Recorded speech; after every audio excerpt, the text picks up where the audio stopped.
ఏంటబ్బా ఈ స్వీట్ అందరూ ట్రై చేస్తున్నారు, అంత బాగుంటుందా అనిపించి నేను కూడా ట్రై చేశాను. ఇంతకీ ఆ స్వీట్ ఏంటి అనుకుంటున్నారా? అదేనండి క్యారెట్ రసమలై. నేను కూడా యాజ్ ఇట్ ఈజ్ అలాగే చేశాను. బట్ ఎందుకో నాకు టేస్ట్ మాత్రం అంతగా ఏం నచ్చలేదు. నేను చేయడం కరెక్ట్గా లేదో మరి నాకు ఈ స్వీట్ నచ్చలేదో తెలియదు, కానీ నేనైతే ఇలా చేశాను.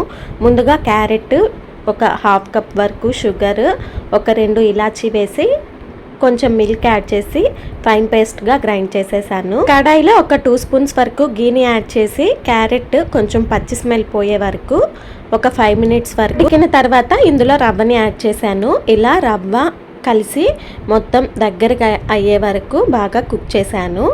ఇందులోనే ఫైనల్గా ఇంకో 2 స్పూన్స్ వరకు గీని యాడ్ చేశాను. చల్లారిన తర్వాత ఇలా చిన్న చిన్న బాల్స్లా ప్రిపేర్ చేసేసాను. తినడానికి మాత్రం పేరు చాలా బాగుంది, క్యారెట్ రసమలై. తింటే ఎంత బాగుంటుందో అనుకున్నాను. ఇక్కడ రసమలై కోసం మిల్క్ ని బాయిల్ చేస్తున్నాను. అలాగే 2 స్పూన్స్ వరకు కస్టర్డ్ పౌడర్ ని తీసుకున్నా. ఇందులో మిల్క్ తో అయినా వాటర్ తోనైనా ఇలా వేసి ఉండలు లేకుండా కలుపుకోవాలి. ఇప్పుడు బాయిల్ అయిన మిల్క్ లో ఈ మిక్చర్ ని వేసేసి లంప్స్ లేకుండా కలుపుతూ ఉండాలి. అలాగే ఇందులో స్వీట్నెస్ కోసం ఇంకో 3 స్పూన్స్ వరకు షుగర్ని యాడ్ చేశాను. కొంచెం గోరువెచ్చగా ఉండేటప్పుడు ముందుగా ప్రిపేర్ చేసుకున్న బాల్స్ని వేసేసి కూల్గా సర్వ్ చేసేసుకోవడమే. ఇంతకీ మీరు ఎప్పుడైనా ఇది ట్రై చేశారా? కామెంట్ చేయండి.